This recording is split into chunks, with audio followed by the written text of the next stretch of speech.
tous, aujourd'hui on va évoquer plusieurs thèmes. On va d'abord parler des origines d'Halloween, puis on va évoquer quelques créatures, et on va finir par des rumeurs et des genres de mythes. Commençons par les origines. Halloween est au départ une fête celtique d'origine irlandaise, le Nouvel An celtique. Il y a environ 3000 ans, le calendrier celte ne se terminait pas le 31 décembre, mais le 31 octobre. Et cette dernière nuit de l'année était la nuit du dieu de la mort, Samhain ou Samhain. En octobre, les nuits se rallongent, et la légende raconte que les fantômes en profitaient pour rendre visite aux vivants. Alors pour éviter que les fantômes ne viennent les hanter, les Celtes avaient pour quelques rituels dont celui de s'habiller avec des costumes terrifiants pour faire peur aux fantômes, et de se réunir pour faire la fête le soir du 31 octobre. Ce sont les immigrés irlandais qui ont apporté avec eux la tradition d'Halloween aux États-Unis. Et oui, pourquoi on dit Halloween? Pourquoi on ne donne pas notre nom? D'où vient ce mot?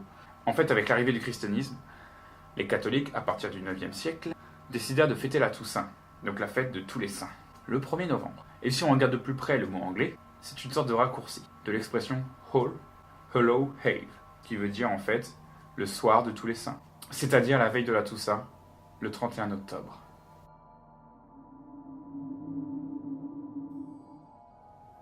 Alors à l'origine, le symbole d'Halloween, c'était pas une citrouille, c'était un navet. Tout comme le film Twilight d'ailleurs. Bref, issu de la légende de Jack O'Lantern, le personnage d'ailleurs qui a inspiré l'étrange Noël de Monsieur Jack. Donc ce dernier a été condamné à errer éternellement dans l'obscurité entre l'enfer et le paradis, en s'éclairant d'un tison posé dans un navet sculpté. Le navet a été progressivement remplacé par la citrouille aux États-Unis, qui pousse en octobre et qui est bien plus facile à sculpter. C'est donc la citrouille qui a donné sa couleur orange à la version actuelle d'Halloween. Avez-vous déjà entendu parler des bêtes du Gévaudan ou du Gévaudan? Je ne sais pas comment ça se prononce. Déjà, qu'est-ce que le Gévaudan? En fait, pour être exact, il faudrait dire ancien pays du Gévaudan, qui est en réalité une simple région en France, située environ ici. Donc, grosso merdo, la Lozère actuelle. Bon voilà, c'est fait pour le Gévaudan. Donc ne pas confondre avec Gévaudan, parce que là non seulement le nombre de dents que vous avez on s'en fout un peu, et en plus de ça, si vous en avez que 20, il faudrait commencer à consulter et éviter les bonbons Halloween justement. Bon alors, les bêtes du Gévaudan, qu'est-ce que c'est? Remontons un peu dans le temps. L'année 1760, pour être plus précis même, entre la période du 30 juin 1764 et 19 juin 1767. Soit une période de... 3 ans, c'est ça hein? Wouh! C'est 3 ans! Je l'ai fait! Je m'emporte un petit peu quand je fais des efforts mathématiques trop importants. Pendant cette période, on a pu recenser entre 88 et 124 attaques contre des humains. Les humains ici, c'est censé être nous. Enfin, je crois. À cette époque, forcément, les rumeurs, ça commence à fuser d'un peu partout, vous voyez. Car ce phénomène était quand même assez inquiétant. Il y avait plein de femmes et enfants qui crevaient de partout. Et ces rumeurs ne disaient pas toutes la même chose. Certaines parlaient de loups, d'autres de meurtriers, d'autres de punitions divines, et encore d'autres de loups-garous, hein, pourquoi pas. Mais bon, principalement, ça s'agissait surtout de loups bien balèzes, quoi. Donc comme je viens de le dire, les victimes c'était surtout des femmes et des enfants. Le roi, à cette époque-là, il envoya François-Antoine.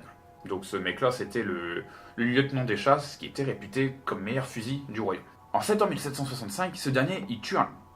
Et il le fait empailler. Comme ça montre à tout le monde qui c'est le patron, qu'il a réussi son coup et tout. Mais en fait, c'était un coup monté. En fait, il n'a pas tué la bestiole, c'était juste qu'il fallait une proie à afficher pour tout le monde, pour soulager tout le monde en fait. Parce qu'en fait, les meurtres continuaient encore. Le 19 juin 67, un certain Jean Castel, ou Jean Chastel, mais je pense que c'est plus Castel, il tue une bestiole, et depuis, plus rien. Il en tue un. En fait, l'histoire, c'est un peu plus complexe. Castel aurait, en fait, domestiqué une bête issue d'un chien et d'un loup. Ou alors plutôt d'une chienne et d'un loup, ou alors d'une louve et d'un chien. Je n'étais pas là quand ça s'est passé, je ne peux pas dire. Et justement, il lui a appris à chasser l'homme en lui sacrifiant des proies faciles quand il grandissait. Donc c'est-à-dire des femmes et des enfants, justement. Mais la question qui se pose, c'est pourquoi lui qui aurait domestiqué cette bestiole, pourquoi il l'aurait tué?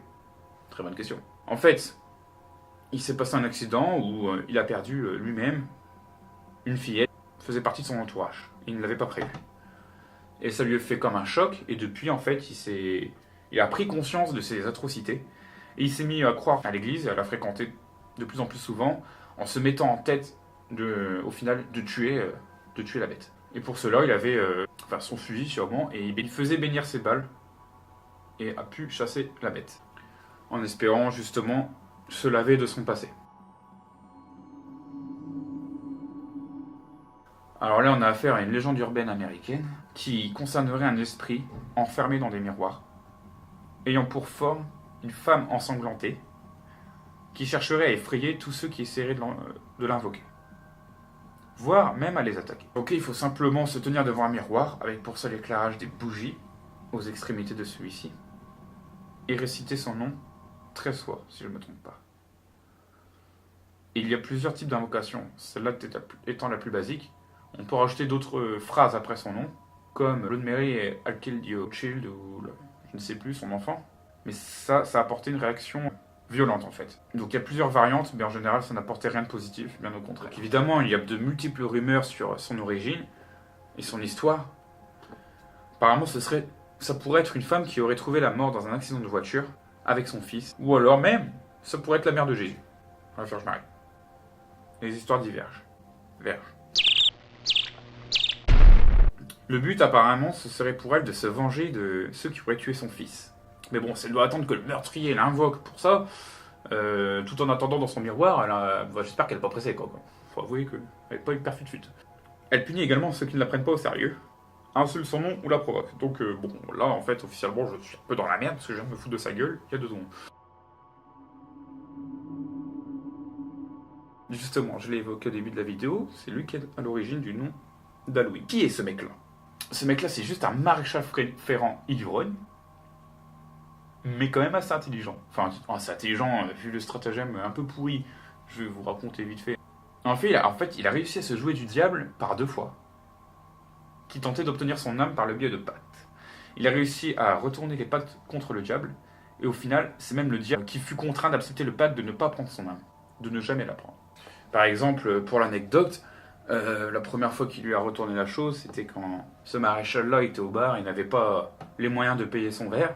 Le diable lui proposa de prendre son âme et en échange, il accordait un vœu en fait. Jack-o'-lantern demanda justement au diable de faire en sorte qu'il puisse payer son verre. Le diable se changea tout simplement en pièce de monnaie. Mais ce que fait, c'est qu'il a pris la pièce de monnaie, il l'a mis dans sa poche, et dans sa poche, il y avait aussi une croix. Et apparemment, une croix et le diable ensemble, ça marche moyen. Donc le diable fut retrouvé bloqué dans la poche en fait. Il n'a pas pu se reprendre sa forme initiale, donc il était emprisonné. Et Jack-o'-lantern a pu faire du chantage pour le libérer en échange. Donc la première fois, il a demandé juste 10 ans de répit.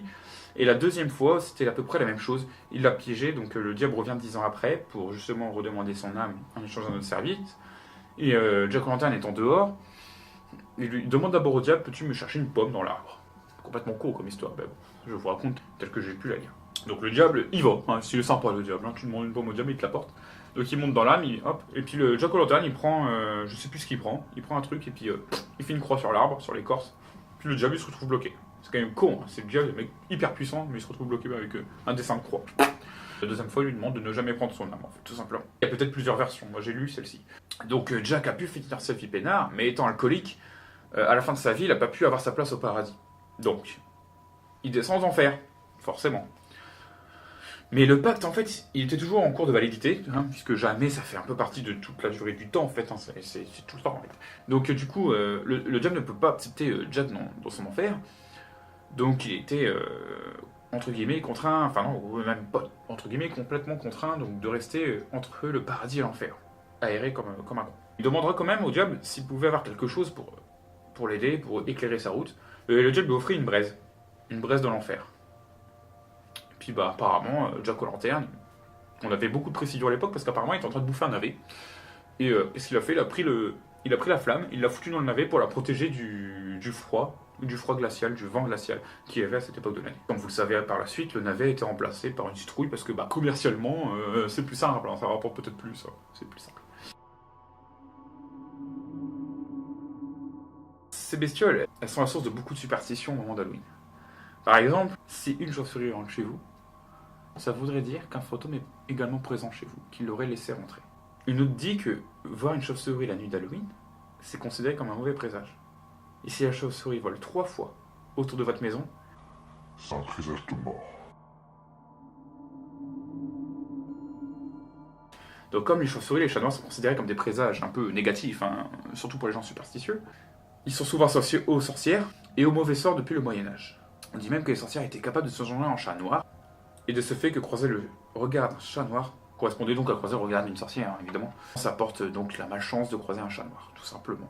Mais, dans un monde moderne comme aujourd'hui, voir un chat noir, c'est plutôt porte-bonheur maintenant. Ça peut changer avec le temps. Maintenant, démerdez-vous avec ça. Et oui, il y a aussi des trucs sur les bougies, hein, c'est ouf. Il y a des choses à savoir aussi là-dessus. À cette époque de l'année, on allume plus souvent des bougies, à cette époque-là, parce que forcément, les nuits se rallongent. Donc les jours raccourcissent, c'est évident. Souvent, c'est la veillée familiale, c'est le nouvel an de l'époque, enfin, il y a plein de choses, donc du coup, les gens ils utilisent plus souvent des bougies à cette époque de l'année. Bon. Mais un mythe dit que si la flamme se met à devenir bleue ou à s'éteindre soudainement, c'est signe qu'il y aurait un fantôme à proximité, ou un esprit. D'autres superstitions, telles que par exemple un enfant qui naîtrait le jour d'Halloween, aurait la capacité de voir les morts et de communiquer avec eux. Ce pourrait être sympa, ou pas, je ne sais pas, je n'ai pas vécu encore ça. La nuit d'Halloween, déjà il ne faut pas passer le balai chez soi, et pas jeter la poussière dehors. Parce qu'en fait, ce serait l'image de prendre son bonheur et le dégager dehors. Apparemment, le jour d'Halloween, c'est comme ça que c'est vu. Bon, déjà, faut être un peu con pour balayer la nuit d'Halloween. Enfin, je veux dire, pas con, mais je vois pas pourquoi on balayerait la nuit d'Halloween. Enfin, je veux dire, déjà la nuit, c'est... Voilà. On dit que manger une pomme à minuit, devant son miroir, fera apparaître le visage de son futur être aimé. Du coup, depuis j'ai bouffé 3 kilos de pommes, notre aimé, du coup, il s'est barré parce que j'étais devenu gros. Parce que les fruits, c'est bon pour la santé, mais quand même, 3 kilos au bout d'un moment, t'as quand même la chiasse. Hein. Je suis comme tout le monde. Pareil que si vous voyez une araignée la nuit, vous pourrez dire que l'être aimé vous regarde. Enfin, l'être aimé ou un être cher vous regarde. Après, si c'est l'araignée elle-même qui est votre être cher, là oui, forcément ça colle. Après, le détail, je sais pas. On dit que si vous mettez vos vêtements à l'envers et que vous marchez à reculons la nuit d'Halloween, moi en tout cas je dis que vous êtes con, hein. Ça c'est déjà une base. On dit qu'on pourrait rencontrer une sorcière dans ce cas-là. Moi je dis qu'on pourrait rencontrer quelqu'un en blouse blanche surtout. Hein. On dit aussi que la nuit d'Halloween, si vous êtes à pied la nuit et que vous entendez quelqu'un marcher derrière vous, il ne faut pas se retourner. Ce sera apparemment la mort elle-même qui vous suivrait. Et que si vous vous retournez, elle prendrait votre vie, quoi, tout simplement, vous crèverez quoi. C'est comme regarder son ombre le soir d'Halloween à la pleine nuit, au clair de lune, hein. Ça fait quand même pas mal de conditions quoi. Hein.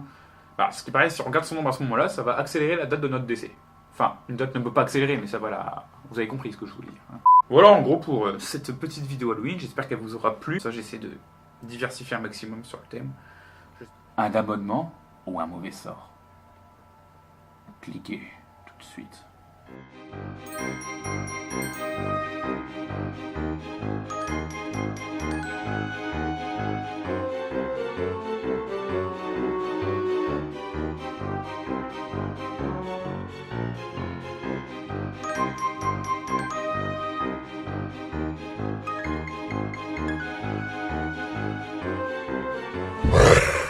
Ouh, mon Dieu! Ah! Ah! Ah!